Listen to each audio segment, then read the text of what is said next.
આજનો દિવસ જે દિવસને અમે આજે યાદ કરીએ છીએ, ત્યાગ દિવસ, પ્રાતસ્મરણીય મહારાજા સાહેબને એક નામદાર કૃષ્ણકુમારસિંહજીને યાદ કરીએ અને એમનું ત્યાગ અને એમનું બલિદાન કે સૌ પ્રથમ પોતાનું રાજ્ય ભારત દેશને એક કરવા માટે સમર્પિત કર્યું, એવા એક પ્રાતસ્મરણીય મહારાજા સાહેબને જ્યારે યાદ કરીએ અને દિવસનું નામ જ્યારે ત્યાગ દિવસ તરીકે યોજાવામાં અથવા યાદ રાખવામાં આવે છે, ત્યારે મારા યુવાન ભાઈઓને બહેનોથી કહેવા માંગુ છું કે આજની 21મી સદીમાં આપણે શું ત્યાગ કરી શકીએ છીએ અને શું આપણે ત્યાગ ન કરવું જોઈએ.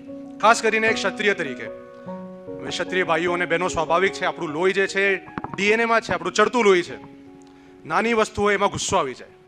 પણ વર્તમાન સમયમાં અગત્યનું છે બલ, બુદ્ધિ અને વિદ્યા, આ ત્રણેયમાંથી બલનું પ્રદર્શન નહીં પણ બુદ્ધિનું પ્રદર્શન સૌ પહેલા કરવાની જરૂર છે.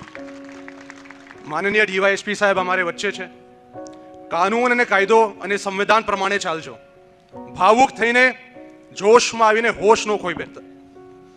પોતાનું સમાજ, આપ પોતે કયા પરિવારથી આવો છો એ કાયમ યાદ રાખજો અને જીવનમાં એવું કોઈ નિર્ણય ન લેતા જેને લઈને સમાજ ઉપર છાંટા ઉડે.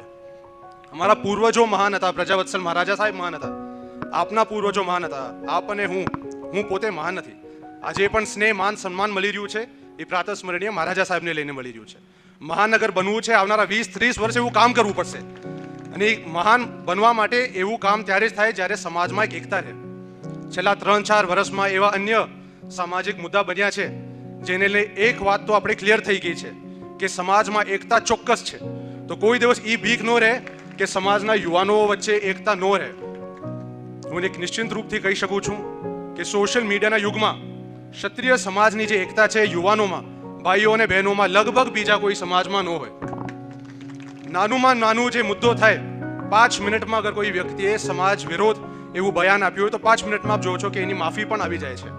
તો આ એક સારી વાત છે, પણ આની સાથે બળનું પ્રદર્શન પહેલા નહીં, બુદ્ધિનું પ્રદર્શન થવું જોઈએ અને ત્યાગ કરવું, ઘમંડને અને અહંકારને, આ બે વસ્તુનું ત્યાગ કરવું અગત્યનું છે અને બહુ જરૂરી છે. અને શું ત્યાગ ન કરવું જોઈએ? પોતાનું સ્વાભિમાન. ક્ષત્રિય સમાજનું એક જે સ્વાભિમાન છે એ કોઈ દિવસ એ સ્વાભિમાનને ત્યાગ ન કરતા, એવી મારી લાગણી છે અને વિનંતી છે બધાથી. અને છેલ્લી વાત એ કેવી છે કે અન્ય વર્ષોથી અમે જોઈ રહ્યા છે, ખાસ કરીને રાજકીય વાત ચાલે ત્યારે, કે ભગવો લહેરાય છે. ગર્વ છે, મને એક હિન્દુ તરીકે ગર્વ છે કે આ ભગવો લહેરાય છે, પણ કોઈ દિવસ એ ન ભૂલતા કે હજારો વર્ષ માટે આ ભગવાની રક્ષા કેસરિયાએ કરી છે. જય રાજપૂતાના. છેલ્લા 2-3 દિવસથી સોમનાથ મહાદેવ મંદિર પણ આપણે અન્ય ન્યૂઝ ચેનલમાં અને મીડિયામાં જોઈ રહ્યા છે. ત્યારે સોમનાથના રક્ષક અને જેમને લઈને સોમનાથ મંદિર આજે જીવતું છે એવા વીર હમીરજી ગોહિલના ચરણોમાં પણ કોટી કોટી વંદન.